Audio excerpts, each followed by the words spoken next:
কি অবস্থা তোমাদের? আশা করি তোমরা সবাই ভালো আছো। প্রতিদিন নিয়ে তোমরা যারা 2022 সালে পরীক্ষার্থী রয়েছ, আজকে তাদের জন্য most of the important class. আজকে আমি কী বিষয়ে আলোচনা করবো তোমরা আমার অলরেডি দেখতে পাচ্ছ। আজকে তোমাদের আমি ইংলিশ সেকেন্ড পেপারের কোয়েশ্চেন নম্বর 1 অর্থাৎ কোয়েশ্চেন নম্বর 1 যে আইটেমটি রয়েছে আর্টিকেল, জিরো আর্টিকেল এবং প্রিপোজিশন সমন্বয়ে যে গুড কোয়েশ্চনটি বা কোয়েশ্চনটি তোমাদের পরীক্ষায় আসবে, সেই কোয়েশ্চনটি আজকে আমি তোমাদের সাথে শেয়ার করার চেষ্টা করতেছি। তো স্টুডেন্টরা, আজকে যে আমি আর্টিকেল, জিরো আর্টিকেল, প্রিপোজিশন নিয়ে আলোচনা করবো, এখানে তোমাদের 10টি গ্যাপ থাকবে। প্রতিটি গ্যাপের জন্য আলাদা করে হাফ মার্ক দেওয়া থাকবে। তোমরা যে এই যে জিনিসটা যদি পরিপূর্ণ করো, তোমরা পরিপূর্ণ 5টা মার্ক পাবে। তো স্টুডেন্টরা, আমি আর কথা বলবো না, ক্লাসের শুরুতে প্রতিবার একটা কথা বলি, তোমরা যারা আমার এই ধরনের ক্লাস পেতে চাও, তোমরা যারা আমার এই ক্লাস যুক্ত আছো, তোমাদেরকে আমার YouTube channel expert all grammar স্কুলের পক্ষ থেকে আন্তরিক শুভেচ্ছা জানাচ্ছি। এবং যারা এখনো পর্যন্ত আমার চ্যানেলটি সাবস্ক্রাইব করা রাখোনি, তোমরা প্লিজ সাবস্ক্রাইব করা রাখো, যাতে সব ধরনের সকল নোটিফিকেশন তোমাদের হাতে চলে আসে। তো স্টুডেন্টরা, আর দেরি করবো না, চলো আমরা ক্লাসে ফিরে যাই। এখানে দেখতে পাচ্ছ, আজকে তোমাদেরকে আমি সিলেট বুক 2020 সালে যে বুট কোয়েশ্চনটি পরীক্ষা আসছিল, আজকে তোমাদেরকে সেই বুট কোয়েশ্চনটা আমি পুঙ্খানুপুঙ্খভাবে চেষ্টা করবো। তো স্টুডেন্টরা, দেখতে পাচ্ছ এইখানে যে আমাদের আর্টিকেল এবং জিরো আর্টিকেল এবং প্রিপোজিশন যে 3টা গ্যাপ থাকবে, সেই গ্যাপটা যদি বুঝতে চাও, তোমরা অবশ্যই আমার এই ক্লাসগুলো যদি তোমরা প্রতিবার করতে চাও, আমি আশা করব যদি তোমরা ক্লাসটি পরিপূর্ণ করতে পারো, অবশ্যই you must be successful this class, এবং তোমরা অবশ্যই এখানে 5টি মার্ক পেয়ে থাকবে। তো তোমরা দেখো, এখানে বলতেছি এডুকেশন রিমুভ, শিক্ষা দূর করে, আওয়ার ইগনোরেন্স, আমাদের অজ্ঞতা, অ্যান্ড গিভস আস, আমাদের দিয়ে থাকে, দি লাইট নলেজ। এটা নলেজ ব্যক্তি অথবা বস্তুর পূর্বে, মনে রাখবা প্রিপোজিশন অফ বসে। কি বললাম? ব্যক্তি অথবা বস্তুর পূর্বে প্রিপোজিশন কি বসে? অফ বসে।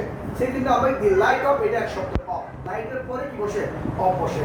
তাহলে education remove hour ignorance and give us the light off knowledge, অর্থাৎ শিক্ষা কি করে? অন্ধকারাচ্ছন্ন দূর করে এবং জ্ঞানের আলো জ্বালিয়ে দেয়। তাহলে এখানে লাইট অফ, মনে রাখবে এক শব্দ, লাইটের পরে কি বসে? অফ বসে। ইন রেসপেক্ট ইম্পার্টি, দেখো তো এখানে ইম্পার্টির সাথে আইন যুক্ত করছে, তার মানে বুঝে নিবে এখানে অবশ্যই একটি প্রিপোজিশন হবে।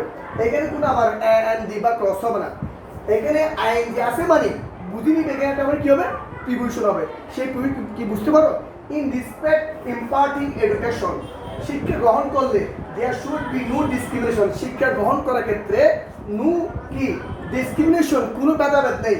ম্যান অ্যান্ড উমেন, পুরুষ মহিলার মধ্যে কোনো কিনে পার্থক্য নেই। তাহলে ইন রেসপেক্ট অফ, এটা এক শব্দ মনে রাখবা, অফ ইম্পার্টিং, অর্থাৎ রেসপেক্টের পরে আমি কি বসাবো? অফ বসাবো। তাহলে in respect of imparting education, শিক্ষা গ্রহণ করার ক্ষেত্রে there should be no discrimination, কোনো কিনে ভেদাভেদ নেই। ম্যান অ্যান্ড উমেন, পুরুষ এবং মহিলার মধ্যে, মধ্যে একটা প্রিপোজিশন আছে, মধ্যে কি দিকে? বিটুইন। আমরা এখানে লিখবো কি? Between, BETWEEN। তাহলে কি বললাম? There should be no discrimination between man and women, পুরুষ মহিলার মধ্যে কোনো কি ভেদাভেদ নেই। এডুকেশন ইজ ওয়ান অফ, এর ডিগ্রি মনে রাখবে, ওয়ান অফ এর পরে ডাইরেক্ট দিব, সেটা মুখস্থ আছে সবার ক্ষেত্রে। কি? Is one of the basic human right, শিক্ষা মানুষের একটা মৌলিক অধিকার। কি? Education is one of the basic human right, শিক্ষা মানুষের একটি মৌলিক অধিকার। ইফ যদি উই ডিপ্রাইভ উমেন, ডিপ্রাইভ মানে বঞ্চিত, ইফ উই ডিপ্রাইভ উমেন, যদি আমরা মেয়েদেরকে বঞ্চিত করি, কি? Light off education, light off কি? এডুকেশন। রাইট অফ, যদি আমরা সঠিক শিক্ষা থেকে কি? Almost half of our population, যদি আমরা মহিলাদেরকে বাদ দিয়ে উইল রিমেইন ডার্কনেস, তখনও আমরা উন্নতি করতে হবে, আমরা ডার্কনেস, অন্ধকার থাকবে। তাই বলা হচ্ছে women, the right of women, এখানে হবে কি? নির্দিষ্ট বলা হচ্ছে মহিলাদেরকে। ইফ উই ডিপ্রাইভ, যদি আমরা বঞ্চিত করি উমেন, মহিলাদেরকে বঞ্চিত রাখি, দি রাইট অফ এডুকেশন, শিক্ষার মৌলিক অধিকার, অলমোস্ট প্রায় half of our population will remain in darkness. মনে রাখবে রিমেইন দেওয়া আছে, এখানে ইন বসবে, রিমেইন ইন ডার্কনেস, এটা এক শব্দ, প্রিপোজিশনাল ফ্রেজ বলা হয়। এখানে ডার্কনেসে কি বসে? ইন বসে। তাহলে যদি আমি মহিলাদেরকে বাদ দিই তাহলে শিক্ষা মৌলিক অধিকার কখনো পরিপূর্ণ হতে পারে না, শিক্ষাটা অন্ধকার জন্য থাকবে। No development can be brought, কোনো উন্নয়ন সম্ভব নয়। No development can be broad about the participation, about সম্পর্কে, দ্য পার্টিসিপেশন অর্থাৎ অংশগ্রহণ করা কাদের, নিশ্চয় মহিলাদের। তাহলে আমি কি বলবো, no development can be broad about the participation, এখানে দেওয়া আছে। তাহলে আমরা কি বসাবো, no development can be broad about the participation. এখানে এই দিকে হবে না, দিকে আনসার হবে আমাদের। দেখো no development can be broad about the participation, এখানে হবে দি, আনসারটা আমার এখানে হবে কি the, about the participation of women. মনে রাখবা এখানে ক্রস অফ উমেন, ব্যক্তি অথবা বস্তুর পূর্বে প্রিপোজিশন অফ বসে। এটা যেহেতু একজন ব্যক্তি, সো এটা কি হবে অফ বয়, তাহলে এখানে কি ক্রস জিরো দিয়ে হবে। তাহলে কি বললাম, এখানে কি no development can be broad about the participation of women, মহিলাদের অংশগ্রহণ ছাড়া কোনো উন্নয়ন সম্ভব নয়। সো দ্য গভর্নমেন্ট, সরকার নির্দিষ্ট বলা হচ্ছে এই ইউনিয়ন নাউন আগে দি বসবে। The government is doing everything, সরকার সব কিছু করার চেষ্টা করতেছে to educate women for, educate women for. এই দেখো উমেন ফর এটা এক শব্দ, সো এখানে কি হবে ক্রস, তাহলে এডুকেট উমেন ফর। অর্থাৎ যদি আমরা মহিলাদের বঞ্চিত করি শিক্ষা উন্নয়ন কখনো সম্ভব নয়।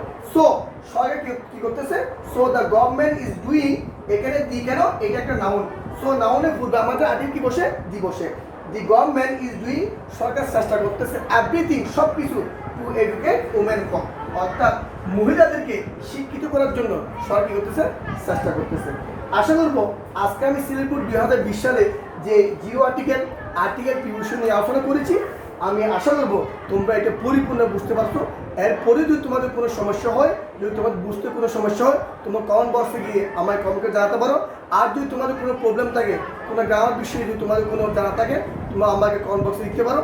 এবং তোমাদের কাজটি ভালো লাগে তোমরা কমেন্ট করবে, শেয়ার করবে, এবং যাতে তোমাদের মাধ্যমে সবার মাধ্যমে এইটা সবার কাছে পৌঁছে যায়, যাতে সবাই ভালো করতে পারে।